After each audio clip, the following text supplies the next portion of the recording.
के परिवार की हूँ, जिसको बोला जाता है ब्राह्मण समाज, जो आज के समाज में जो सर्वमान्य है, सर्वपूज्य है। मैं उस परिवार से हूँ और मैंने जिस कास्ट में शादी की है वो शेड्यूल कास्ट है। अब उसके कारण में ये दिक्कतें हुई थी कि मैंने अपने परिवार में तो छुआछूत की भावनाओं को महसूस किया, जबकि मेरे ख्याल से मैं जितना समझती हूँ किसी की भी जाति जो है उसके पिता के आधार पर होती है, लेकिन उसके बाद भी मेरे ही परिवार ने मुझे जाति से बाहर किया, ये बताते हुए कि अब मैं अछूत हो गई हूँ क्योंकि मैंने एक शेड्यूल कास्ट में शादी किया। उसके बाद भी मैं अपनी लड़ाई लड़ती रही। मैंने मेरे परिवार से कहा आपको नहीं बात करना है मत करिए। समाज से कहा, मैंने कहा आप मेरा क्या करेंगे, मैं आपको अपने आप को साबित करके दिखाऊंगी कि जो मैंने आज किया वो बेहतर था और उम्दा है जो आप करते उससे तो। और उसके बाद में मैंने अपने जीवन में संघर्ष करना चालू किया। संघर्ष में मैंने बहुत सी मुश्किलों को झेला क्योंकि मेरे पिताजी, मेरा परिवार बोलें तो मुझे, या मेरा समाज बोलें तो ना वो मुझे आर्थिक सहायता देता था, ना वो मुझे मानसिक कभी मेरी मदद के लिए खड़ा होता था और ना मुझे कभी सामाजिक मदद मिल पाई है। मैंने अपनी लड़ाई खुद लड़नी स्टार्ट की। उसके बाद में मुझे एक मानव समाज का पता चला जिसमें मैं सर्वप्रथम वहाँ पे जिनसे मिली थी वो वहाँ के संरक्षक थे, जिनका नाम है कुंजराम साहू जी, जो कि एक लोकतंत्र सेनानी हैं। वो उम्र में 80 वर्ष से ऊपर के हैं और हम लोग उनको बहुत प्यार से बाबूजी या दादाजी भी बुलाते हैं। उन्होंने फिर मुझे यहाँ के चेयरपर्सन सुबोध देव जी से मिलाया और जिनसे जब मैं मिली तब मुझे एक मानव समाज के बारे में पता चला। उस दिन मुझे ऐसा लगा कि हाँ ये मेरा परिवार है, क्योंकि ये मुझे कभी बहिष्कृत नहीं करेगा, ये मुझे कभी यहाँ से हटाएगा नहीं। इस संस्था से जब मैं जुड़ी तो मैंने देखा ऐसे कई पीड़ित वर्ग के लोग हैं, क्योंकि देखिए जो अंतरजातीय विवाह कर लिया जाता है ना, उसके बाद में जो ये जाति के ठेकेदार बन के बैठे हैं हर समाज में, इनको ये लगता है कि ये सर्वोपरि हो गए हैं संविधान से। डॉक्टर बाबा साहेब अम्बेडकर का बनाया संविधान, जिसमें ये कहा जाता है कि जाति व्यवस्था कुछ नहीं है, ये एक अंधविश्वास है, ये एक रोग है, मानसिक रोग जिसे आप हम पाल के बैठे हुए हैं, जिसका उपचार करना ज़रूरी है, जो कि कहीं ना कहीं शिक्षा से ही हो सकता है। और वो जो शिक्षा का स्तर है वो मुझे ऐसा लगता है कि आज भी इन लोगों में सिर्फ कागज़ की डिग्री पाने तक है, जो वास्तविकता होनी चाहिए वो इन लोगों में नहीं है। तब मैं इस एक मानव समाज के संगठन से जुड़ी और मैंने उनके साथ में मिलके ऐसे पीड़ित परिवारों की मदद करना शुरू की, जिसमें हमने कई ऐसी जगह जहाँ पे ये चीज़ें बहुत ज़्यादा है वहाँ विचार गोष्ठी करवाई, लोगों को समझाया, जागरूक किया इस क्षेत्र में, और जागरूक करके उनको इकट्ठा करना शुरू किया। उन्हें हमने कहा आप डरो मत, हम आपके साथ हैं, आप लड़ो, आप संघर्ष करो, हम आपको सपोर्ट देंगे, किसी की ज़रूरत नहीं है। हम जब संगठित हो जाएंगे हम खुद एक बहुत बड़ा परिवार होंगे, एक समाज बनेंगे हम, और जब एक समाज बनेगा तो वो एक समाज लड़ेगा भी।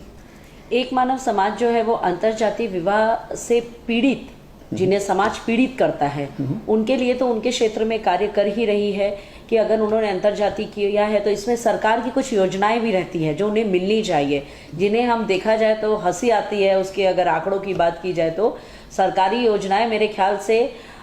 100 लोगों को अगर मिलनी चाहिए तो 100 में से सिर्फ 2 ही लोगों तक पहुंच पाती है, बाकी को तो वो योजनाएं ही नहीं मिलती हैं, उनका लाभ ही नहीं मिल पाता है। जैसे कि जिन्होंने इंटरकास्ट मैरिज किया उन्हें कुछ अमाउंट 2.5 लाख रुपए तक की मिलने की व्यवस्था है सरकार से, वो प्रावधान तक तो वो बच्चे पहुंच ही नहीं पाते हैं, क्योंकि उन्हें सरकारी कर्मचारी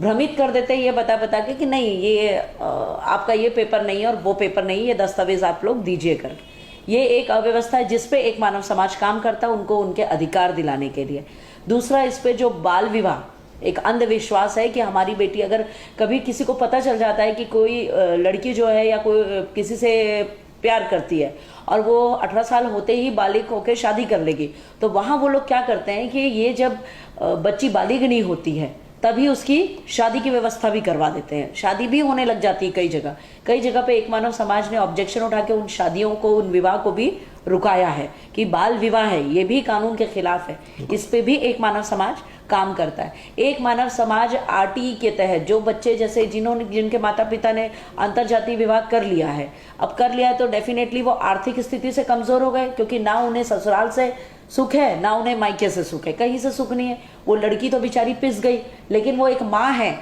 उसे वो सुख है, तो उसके बच्चे के एडमिशन के लिए उसे आर्थिक उससे मंदी से जाना पड़ता है। तो उस जगह पे क्या होता है, वो आरटीई के तहत अपने बच्चों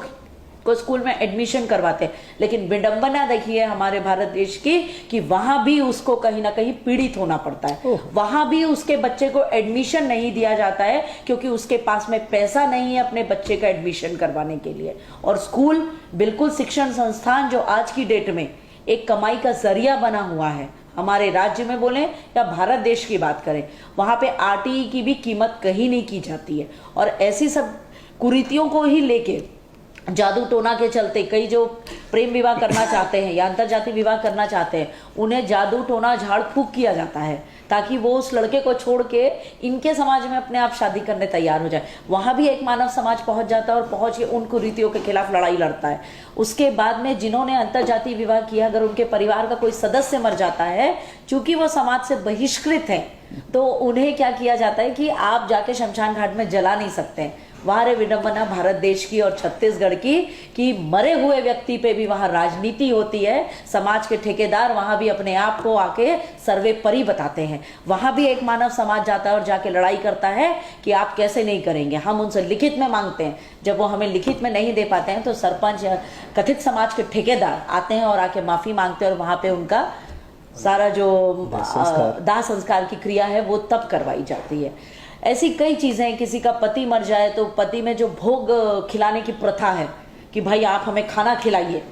13वीं करिए, 10 गात्र करिए, उसमें भी क्योंकि वो तो अंतरजातीय विवाह कर लिए हैं, अभी उनको तो आर्थिक मदद जो अगर उन्होंने कमाया तो ठीक है, पर अगर किसी घर का मुखिया मर गया तो आर्थिक स्थिति उसकी वैसे ही कमज़ोर है। वहाँ पे फिर एक मानव समाज अपने तरफ से पैसे इकट्ठे करके उनकी 10 गात्र के कार्यक्रम में भी सहयोग करता है। ऐसी कुछ चीज़ों के लिए एक मानव समाज निरंतर प्रयासरत है, क्योंकि एक मानव समाज सिर्फ ये बताना चाहता है सरकार को और समाज के ठेकेदारों को, आप नहीं हैं और वो अकेले नहीं हैं, हम एक हैं और आप पे भारी ही हैं।